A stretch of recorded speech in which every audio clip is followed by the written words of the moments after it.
The galaxy was wide, endless, and filled with countless stars, yet in every corner of its great expanse, whispers moved like shadows.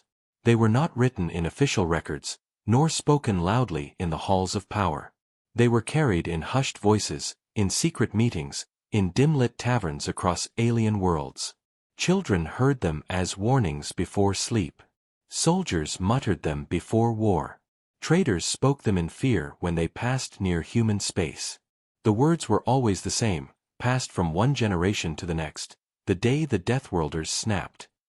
No one said it too loudly. No one dared. But everyone remembered. Even those who were not alive when it happened still felt the weight of the tale. It was as if the stars themselves carried the memory. A young alien cadet named Relan sat in a crowded barracks on a world far from Earth. His species, the Vayari, were known for curiosity and endless questions, but even his questions brought silence when he asked about the Deathworlders. Tonight, when the whispers began again, he leaned forward, his voice trembling with both fear and eagerness. "Tell me," he said, "what really happened that day? Why does the galaxy still whisper about humans?" His older companions exchanged glances. One veteran, scarred and quiet, shook his head and muttered, "Best not to know." But Relan would not let go. His kind thrived on knowledge, and this mystery burned inside him. He had studied galactic wars, read about fallen empires, seen the rise and fall of star kingdoms. None of them inspired such fear. None of them lived in whispers centuries later. What was it about Earth, a single planet marked as dangerous, that still haunted the galaxy? At last, an old officer spoke. His voice was heavy, his tone carried something darker than fear, respect. "You want the truth? Then listen carefully. The Council doesn't record it. The archives don't tell it. But the galaxy remembers, even if it wishes to forget." The room grew quiet. Even the flickering lights seemed to dim. Outside the barracks, wind swept across the alien desert, but inside, every ear turned to the old officer. Relan's heart raced. The officer leaned forward, his eyes distant, as if he was seeing ghosts. It began long before the snapping. Long before the silence. Humans were always different. Their home was a death world, a place too violent for most life. Poisoned jungles, burning deserts, endless storms, predators in every shadow. Earth was a world designed to kill. Any other species would have died there. But humans did not die. They endured. They adapted. They thrived. The galaxy laughed at them. Called them reckless. Called them fragile. Called them insane for surviving in such a world. But what the galaxy never understood, his voice grew low, was that living on a death world had given them something no other species could ever match. They had will. And that will is what broke the galaxy. Relan frowned. But what made them snap? The officer's eyes darkened. Power. Greed. Arrogance. The Council thought it could chain them. For years, humans were treated as workers, as servants, as tools of stronger empires. And for years, they endured. But then came the day the Council went too far. A small human outpost resisted. They refused to pay, refused to kneel. So the Council made an example. He stopped, his lips pressing together. Relan leaned closer, whispering, "What happened?" The officer finally spoke, and his words were cold. "A massacre. Men, women, children, gone. Burned to ash under alien fire. The galaxy thought the humans would accept it, like they always had. But they didn't. Something broke inside them that day. Something snapped. Silence fell in the room. No one moved. No one even breathed. Relan shivered. The whispers he had heard suddenly felt heavier, more dangerous. "But, what did they do?" he asked. The officer gave a faint smile, one without joy. "What they did changed the galaxy forever. That's why even today, we whisper. Because we know the Deathworlders are not like us. They are something else entirely. And when they snap, no empire, no army, no council can stop them." Rilan felt the air in the room grow colder. The other cadets lowered their heads, as if they were praying or remembering something too painful. The young alien realized then that this was not just a story. It was a warning, carved into the very soul of the galaxy. Outside, the stars burned bright and distant. To Rilan, they suddenly looked different. Every point of light seemed to hide secrets, memories of a day when humanity, the children of a death world, had risen in rage. He swallowed, his voice barely a whisper. So, the whispers are true? The officer looked at him with tired eyes. True. Child, the whispers are merciful. They do not tell the whole of it. They do not show you what really happened. They only remind us to never forget. And if you are wise, you will not seek the full story. Because once you know it, you will never sleep the same again. Rilan sat back, his mind spinning. For the first time, he understood why the galaxy feared humans, why the whispers never died. The day the Deathworlders snapped was not just history. It was a scar, and scars never fade. Before the storm, the galaxy had lived in a strange balance. Empires rose, empires fell, yet the order of power rarely changed. The Galactic Council stood as the center of authority, a union of ancient species who believed they alone could decide the fate of younger civilizations. They called themselves guardians, but most knew they were masters, and their rule came with chains hidden beneath promises. Among the countless worlds they watched, one stood out, not for greatness, but for danger. Earth. A world labeled in records as a death world. To alien scholars, the meaning was clear, a planet so hostile, so violent, that life should not exist there. Its seas raged with storms, its land carried earthquakes and volcanoes, its air shifted with burning deserts, freezing tundras, and endless jungles filled with predators. By all reason, no civilization should have risen there. But humans had risen. They were small compared to the towering Vayari, fragile compared to the armored Krogar, weak compared to the psychic Myrr. And yet, they survived where no one else could. To many, this made them a curiosity. To others, it made them a threat. The Council decided long ago that Earth must never be allowed to grow unchecked. They invited humanity into the galactic order with smiles and open hands, but those hands carried chains. Humans were given colonies, but only small ones. They were allowed trade, but under heavy tax. They were permitted soldiers, but limited in number. Every gift came with a rule, every right came with a restriction. The Council called it protection.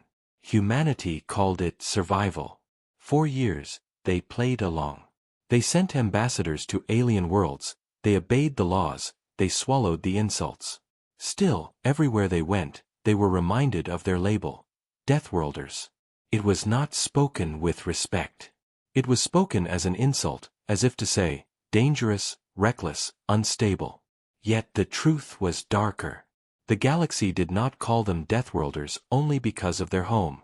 They called them that because of what they might become if pushed too far. The whispers had already begun, long before the snapping. Some traders told stories of human stubbornness. Soldiers spoke of their strange ability to keep fighting even when wounded. Explorers recounted how humans laughed in storms that would kill others. These tales spread, but they were always laughed off. No one believed that such fragile creatures could ever stand against the Council. No one imagined they could turn the galaxy upside down. The arrogance of the great empires blinded them. They saw humanity as a resource, nothing more. In the halls of the Council, they debated how much pressure could be applied to the humans, how much labor could be taken, how much obedience could be demanded. They believed Earth would bend forever.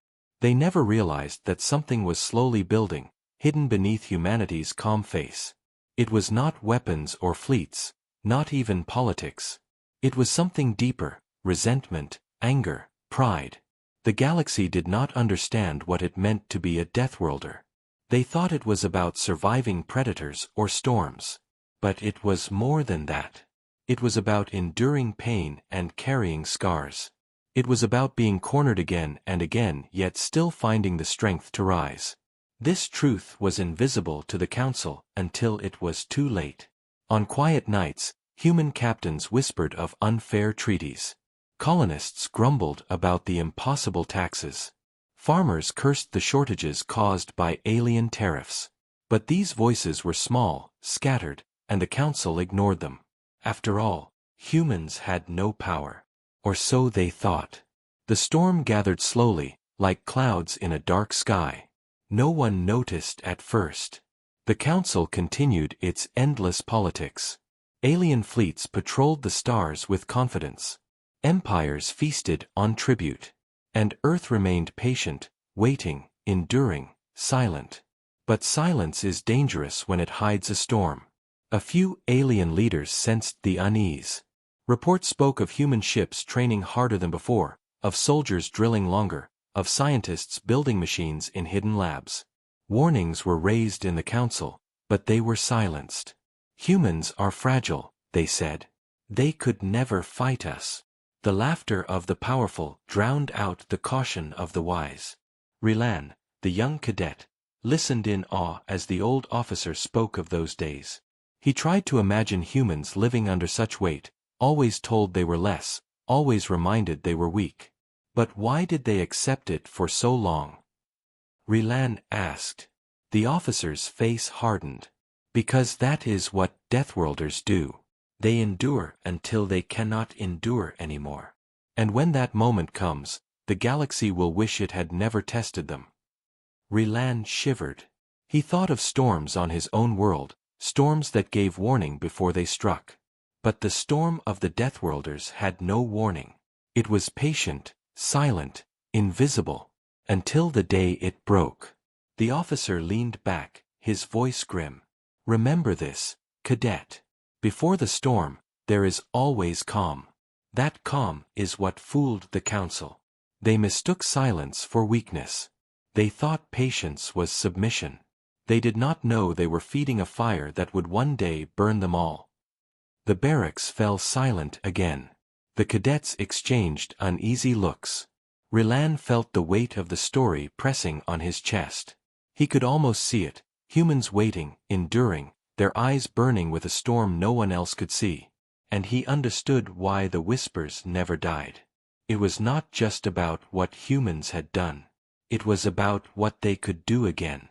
Outside, the stars shone cold and bright, and the storm of memory continued to hang over the galaxy, a storm that had once exploded without warning, leaving scars that even time could not erase. The chains were not made of metal, yet they were heavy enough to crush. The Galactic Council did not enslave humans in the old sense. They used laws, taxes, and treaties sharper than any blade. They smiled in public, calling humanity a partner, but in secret rooms they mocked Earth as a child too wild to be trusted. Human colonies far from Earth felt those chains the most. Every shipment they produced was claimed by alien tariffs. Every world they settled was forced to pay tribute far greater than its worth. The council said it was for balance, for peace, for protection. But the truth was simple. They wanted to keep humans small. At first humanity endured, because endurance was in their nature. They worked harder, they stretched resources, they sent what little they had to their colonies so none would starve. Still, the pressure grew. Children on far-off human settlements went hungry. Farmers cursed as alien patrols took their harvest. Soldiers stood idle, forbidden from defending their own people unless granted council approval. Humanity was proud, but pride could not fill empty stomachs. 4 years, they stayed silent. Yet silence has a breaking point. The moment came on a small colony at the edge of known space, a world called Thus 4. It was young, filled with hopeful families, miners, farmers, dreamers who wanted to build a future beyond Earth. They worked tirelessly, turning barren ground into fields, carving homes from stone, surviving storms no other settlers could endure. For a while, it looked like success. Then came the council's decree. Thus 4 was to pay double tribute. When the colonists pleaded that they could not, the council laughed. If Deathworlders can survive poison seas and burning deserts, one delegate said, surely they can survive without food. The tribute ships arrived with soldiers to collect what little the colony had. The colonists resisted, not with weapons but with words. They begged for mercy. The soldiers had none. The story that followed spread like fire. No one knew exactly how many died that day. Some said hundreds. Others said thousands. What mattered was that the council ordered the example. The colony was stripped, its leaders executed, its children left to starve. The galaxy watched and shrugged. To most species, it was only another act of discipline. To humans, it was a scar. On Earth, when the news reached the people, silence filled the streets. It was not the silence of fear, but of something deeper. A silence that came when words were no longer enough. They had endured chains, insults, and hunger. But Karthus 4 was different. Something inside them shifted. They did not scream. They did not march. They did not beg. They simply changed. Across human space, small signs appeared. Colonists who once obeyed began to resist quietly. Ships that once carried tribute vanished. Soldiers who once stood idle began training in secret. Engineers built machines in hidden places, not for trade but for war. The council noticed but dismissed it. To them, humans were fragile creatures, too weak to matter. They had seen rebellions before and crushed them easily. They thought this was no different. But the chains had broken something inside humanity. Or perhaps they had awakened something that was always there. Relan leaned forward as the officer told the story. His eyes widened. But why did the council not stop after Karthus 4? Why did they not see what they had done? The officer's laugh was bitter. Because arrogance blinds. The council had ruled for centuries. They had crushed greater enemies. They thought humans would never dare. They thought Deathworlders were only dangerous on their own planet, not in the stars. They forgot one truth: if you put chains on a Deathworlder, you only make them stronger. You only feed their rage. Relan felt a chill. He could imagine the colonists on Karthus 4, proud and stubborn, watching their world taken, their families broken. He could imagine the silence on Earth, a silence heavier than any shout. That silence was the sound of a storm waiting to break. The officer's voice grew darker. The council believed they had taught humans obedience. But what they taught instead was unity. Before Karthus, humans were scattered, divided, sometimes even quarreling among themselves. After Karthus, they were one. They spoke with one voice. They remembered one pain. And they prepared for one revenge. The cadets in the room sat stiff, listening. None dared interrupt. Relan's heart pounded faster. The story felt alive, as if he could hear echoes of footsteps marching in the dark, the sound of chains falling, the breath of something rising from silence. He whispered, "So this was the beginning?" The officer nodded slowly. Yes. The beginning of the end for the old order. The council had built their empire on fear and control. But they had never faced a people who thrived on struggle, who carried scars like weapons. Karthus 4 was not the first colony to suffer. But it was the last time humans suffered in silence. That day, the chains broke. And when chains break on a Deathworlder, the galaxy trembles. The room grew heavy with his words. Even the youngest cadets understood that what came next would not be a rebellion. It would be something greater, something darker, something the galaxy still whispered about in fear. Relan closed his eyes and saw the chains falling. He did not know what would come after, but he knew it would change everything. The galaxy is full of wars, rebellions, and uprisings, but the one that began with the Deathworlders was different. It did not start with armies clashing in space or fleets of ships firing across the void. It began with a spark, a single event so small the council never noticed it at first, but so powerful that it lit a fire that could not be stopped. After the massacre at Karthus 4, survivors escaped on broken ships, carrying nothing but their pain and their anger. They drifted through the stars, hunted by patrols, denied aid by alien stations. But somehow, a few made it home. They arrived on Earth, weak, hungry, and broken, but their voices carried a story that shook every heart.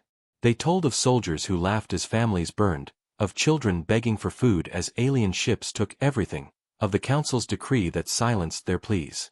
The stories spread like lightning, whispered in marketplaces, shouted in secret halls, carried across every colony. For the first time in centuries, humanity was united by the same fire. Across Earth, people looked at the sky not with wonder, but with fury.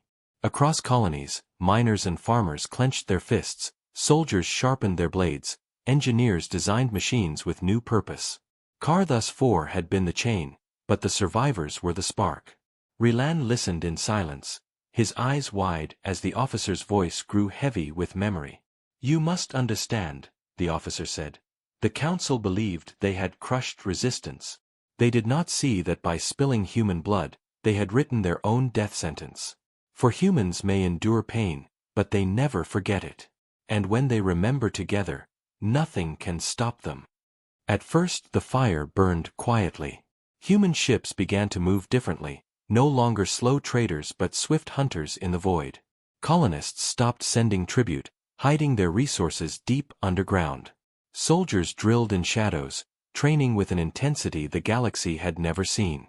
The council noticed missing shipments, but they laughed. They believed the humans were too weak, too small. Their arrogance blinded them to the storm forming at their doorstep. Then came the first strike. A convoy of alien tribute ships left a human colony, filled with stolen grain and ore, escorted by warships. Days later, it vanished. No distress call, no wreckage, only silence. At first the council blamed pirates. But then another convoy disappeared, and another, and another. Panic spread in whispers. "The Deathworlders are hunting." The council tried to hide the truth, but rumors spread faster than silence. Traders told of human ships moving in coordinated silence, like predators stalking prey. Soldiers spoke of black banners painted with a single mark, a burning chain broken in two. It was not rebellion anymore. It was vengeance. The officer's voice dropped lower. "Do you know what the spark truly was, cadet? It was not the massacre. It was not the ships that vanished. It was the moment the galaxy realized that humans were not asking for freedom anymore. They were taking it." Relan's stomach tightened. But the council had fleets, armies, power. How could humans challenge them? The officer gave a grim smile. "Because power means nothing against will. The council had weapons, yes, but humans had something the galaxy had never seen. They had fury shaped into unity. They had the courage of those with nothing left to lose. And above all, they had memory. Every strike, every attack, every silence in the void carried the memory of Thus 4. That memory fueled them. It was their weapon, sharper than any blade. Across human space, colonies rose in defiance. Farmers who once sent harvest to the council now fed soldiers. Scientists who once built machines for trade now built weapons hidden in cargo holds. Miners forged steel not for construction, but for warships. The spark became a fire, and the fire became an inferno. And yet, the galaxy still laughed. They told themselves it was temporary. They said, "Humans are loud, but they will break. They always break." But the whispers had begun. In taverns, in barracks, in marketplaces across alien worlds, beings leaned close and whispered, "The Deathworlders are stirring. The Deathworlders are rising. The Deathworlders have snapped." Relan could almost hear those whispers now, even though he sat in the safety of a barracks far from Earth. He could feel the tension, the sense that something unstoppable had been set into motion. He leaned forward, his voice low. "So that was the spark. The moment they rose." The officer shook his head slowly. "No, cadet. That was only the beginning. A spark does not destroy a forest. But it starts the fire." What came next? That was when the galaxy learned why even now, in every corner of the stars, we whisper about the Deathworlders. Because when they truly snapped, the galaxy itself trembled. It began without warning, without speeches, without a declaration of war. One day the galaxy was loud, filled with chatter of trade routes, council meetings, and endless arguments among empires. The next day, silence fell. Ships that were expected never arrived. Colonies that once sent tribute gave no signal. Fleets that patrolled human borders vanished as if swallowed by the void. The council at first believed it was a mistake in communications. But as hours turned into days, fear began to spread. Reports trickled in from the edge of human space. Alien warships approached a small human station, and then, nothing. No distress call, no debris, no survivors. Entire squadrons disappeared, their names never recorded again. Traders who dared pass near Earth vanished too. The galaxy had faced wars before, but wars always left noise, battles, cries, wreckage. This was different. This was silence. Relan leaned closer as the officer spoke, his heart beating faster. The day of silence, the officer whispered, was the day the galaxy realized humans were no longer rebelling.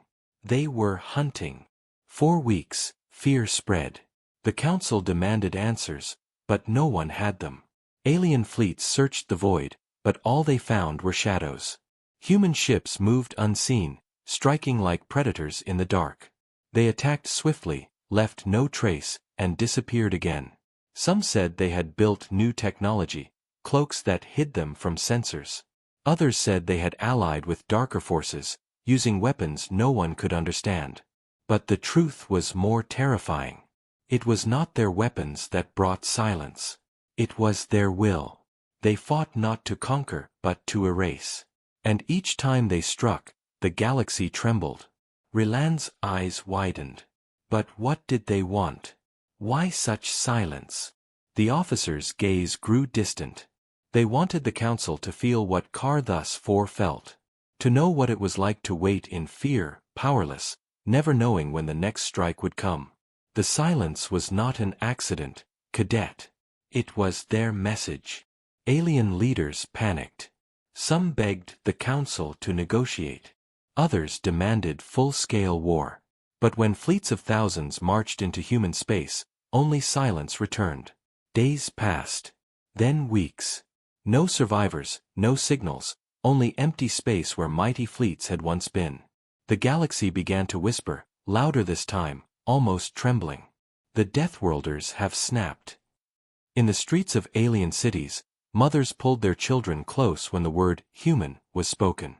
Soldiers who once mocked Earth now avoided even saying the name. Traders redrew their maps to stay as far away as possible. The silence was more terrifying than battle because no one understood it. Where were the humans? What were they doing? Why did no wreckage remain? It was as if they had swallowed entire armies into the void. Some claimed to have seen human warships, dark, sharp, moving like predators through the stars. They said the ships bore no colors, only scars. They did not fight like other fleets. They moved as if each pilot shared the same mind, the same fury. And when they struck, it was swift, merciless, and final. One alien survivor, drifting in a broken escape pod, whispered a phrase that spread across the galaxy like fire. They did not fight us. They ended us. Relan shivered as he imagined the silence. No sound of comms, no sight of ships, only the endless dark filled with unseen hunters. He asked, "So this was when the galaxy began to fear them?"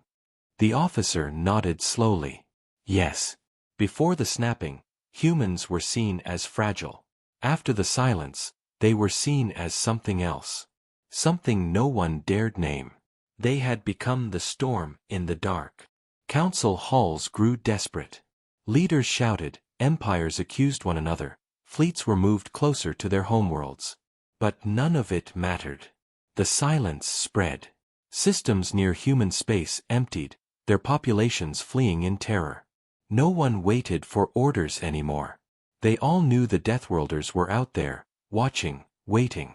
The officer's voice grew lower. You see, Cadet, the silence was worse than war. War you can see, measure, and plan for. Silence you cannot. It eats at your mind. You begin to imagine hunters in every shadow, enemies in every signal. You start to fear even the stars themselves. That is what the humans created. They made the galaxy fear silence itself. Relan swallowed hard. The barracks around him felt colder, the shadows deeper. He thought of his own people, how they loved knowledge and exploration. How would they endure such fear, such silence? He realized they would not. Few species could. Perhaps that was why the humans, born on a death world, could wield silence as a weapon. They knew how to endure storms and wait until the perfect strike. Relan finally whispered.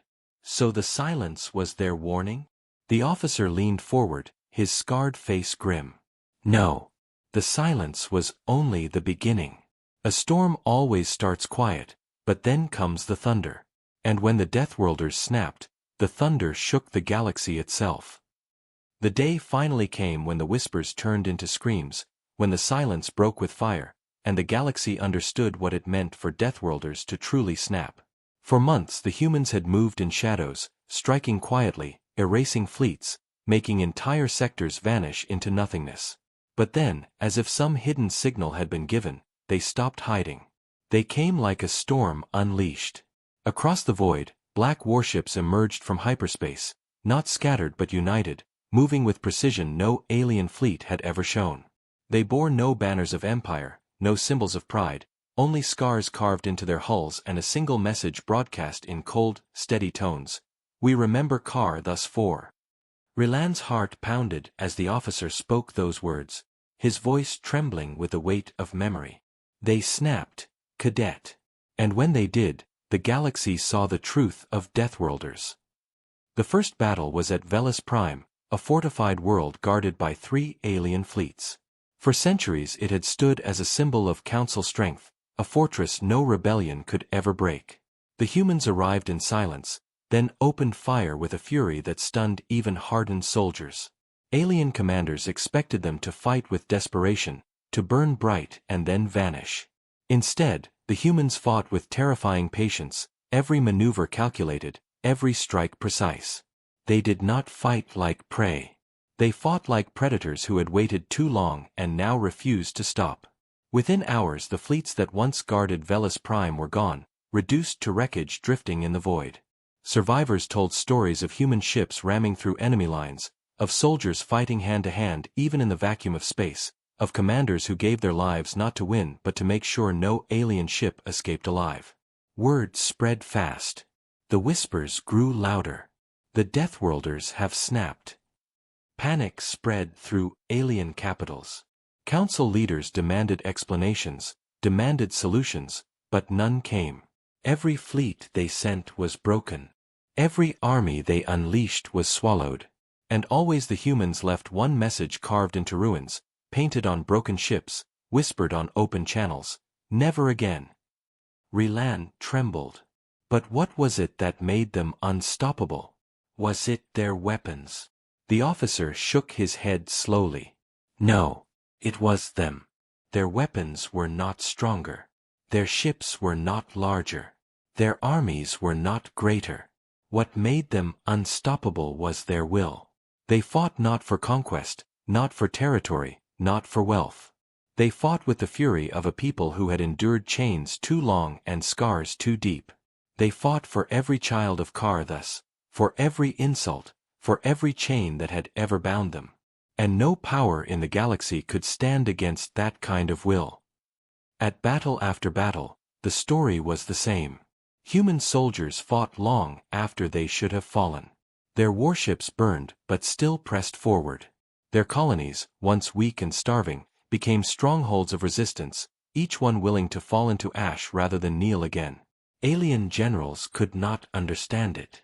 They fought wars for resources, for politics, for pride. But the humans fought for something else entirely: memory and vengeance. That was the day the galaxy truly learned why Earth was called a death world.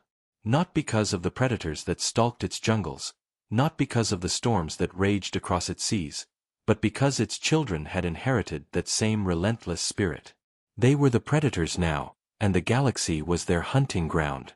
Relan sat frozen, unable to speak. The officer's voice carried on, low and steady. Do you know what makes a Deathworlder different, cadet? It is not their strength. It is not their weapons. It is the fact that when they snap, they do not stop until the scars are answered. And that day, the galaxy became their scar. Whole systems fell into silence. Colonies that once mocked Earth surrendered without a fight. Soldiers who once hunted humans laid down their arms. The Council, once arrogant, now begged for peace. Yet the humans did not answer right away. They pressed forward, their fury still burning, their voices cold as they repeated the same words. "We remember." Relan whispered, almost afraid of his own voice. "So they could not be stopped?" The officer shook his head. "No, cadet. They could not.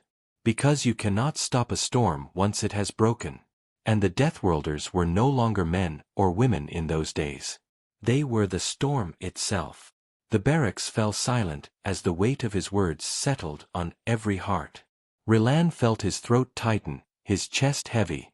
He thought of the chains, of Kar, thus of silence, and then of the fire that came after. He understood why the galaxy still whispered even now. It was not just fear. It was respect, carved in terror and fire. And he knew the story was not finished. The officer leaned back, his eyes distant with memory. That was the day they snapped, cadet. That was the day the galaxy changed forever. And that was only the beginning of the end. When the Deathworlders snapped, the galaxy burned.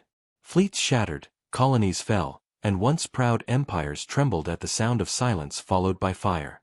Yet in the middle of destruction, a moment came that no one has forgotten, the last message. It was not shouted in anger. It was not broadcast with triumph. It was spoken in cold, steady voices that carried across every channel, reaching even the farthest corners of the stars. The Council, desperate and broken, had gathered in their great chamber. Once filled with laughter and arrogance, the chamber now echoed with fear. Leaders argued, voices cracking, claws slamming against stone, tendrils writhing in panic. They had sent fleet after fleet, but none had returned. They had sent envoys, but none were heard again. The Deathworlders were not answering calls, only striking in silence. And then, without warning, every screen in the chamber flickered.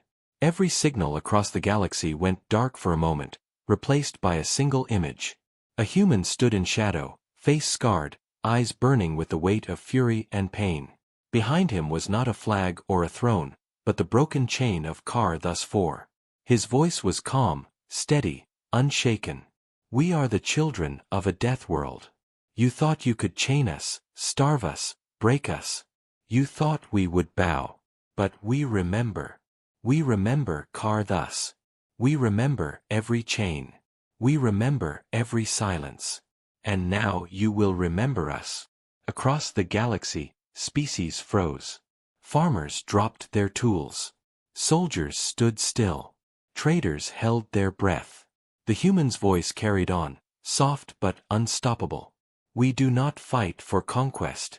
We do not fight for your thrones or your riches. We fight for the voices you silenced, the lives you stole, the children you left to starve. And we will not stop until the galaxy knows one truth: never again." The chamber of the Council fell into complete silence. For the first time in centuries, the rulers of empires who had commanded fear and obedience now felt small. They had mocked Earth as weak, dismissed humans as fragile. But now, with one voice, humanity spoke with the weight of a storm. Relan's breath caught as he imagined that moment. He could see the officer's eyes reflecting the memory, sharp and unyielding. The officer's voice lowered. "That was the last message, cadet. After that, the galaxy was never the same." The message was not long, but its power spread like fire. In marketplaces, beings repeated the words in hushed tones. In barracks, soldiers whispered them before battle. In hidden corners, species who had once feared the Council began to rise, inspired by the Deathworlders' defiance. The humans had not only fought for themselves, they had given the galaxy something it had forgotten: the courage to resist. But the Council did not hear courage.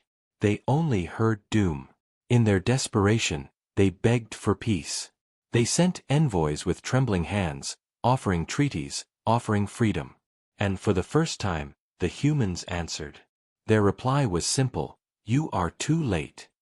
Battles raged on, but now every alien soldier fought with a shadow in their heart. They remembered the voice, the scarred face, the promise carved into every word. They knew they were not just fighting humans. They were fighting the storm itself. Some armies surrendered before the first shot was fired. Entire worlds opened their gates rather than face the silence. Yet the humans did not conquer. They destroyed only what was used to chain them. They burned only what had been used to break them. And always, they left the message behind: never again. Relan whispered, almost to himself. So the last message was not a threat. It was a promise. The officer nodded, his eyes heavy with the weight of memory. Yes, cadet. A promise carved into the stars. And that is why even now, long after the fires have faded, the galaxy still whispers it. Because it was not just words. It was the voice of a people who had endured the impossible and risen stronger. It was the sound of Deathworlders who would never kneel again. For a long moment, silence filled the barracks. The cadets sat frozen, their minds caught between fear and awe. Relan felt his chest tighten, his pulse racing. He realized that the last message was more than history. It was a warning, alive even now, echoing across generations. He leaned forward, his voice almost shaking. And after that, what happened? The officer looked at him, his face carved with old scars, his eyes shadowed by memories too heavy to forget. After that, cadet, came the end. The storm did not fade. It broke the galaxy apart. But that is a story for the final part. The storm passed, but its shadow never left the galaxy. When the Deathworlders snapped, they tore down the walls of empires, broke fleets that had ruled for centuries, and burned away the arrogance of the Council. In the end, there was no great surrender, no single battle that decided everything. The humans did not sign treaties or claim thrones. They did something far stranger. After the last message, they simply stopped. Their fleets withdrew into the dark, their soldiers vanished into the void, and their colonies sealed themselves in silence once more. The galaxy waited in fear for the next strike, but none came. Weeks passed. Then months. Slowly, the whispers began again. Some said the humans were preparing for the next war. Others believed they had burned themselves out, their fury finally spent. But the truth was far deeper. They had not fought for power. They had not fought to rule. They had fought for memory. And once that memory had been carved into every corner of the galaxy, they returned to their silence, leaving only the legend behind. Relan listened as the officer's voice grew softer, almost distant. That is why, cadet, even today the stars still whisper their story. Because the humans did not demand obedience. They demanded respect. And respect is a wound that never heals. Across alien worlds, the legend of the Deathworlders spread like shadowed fire.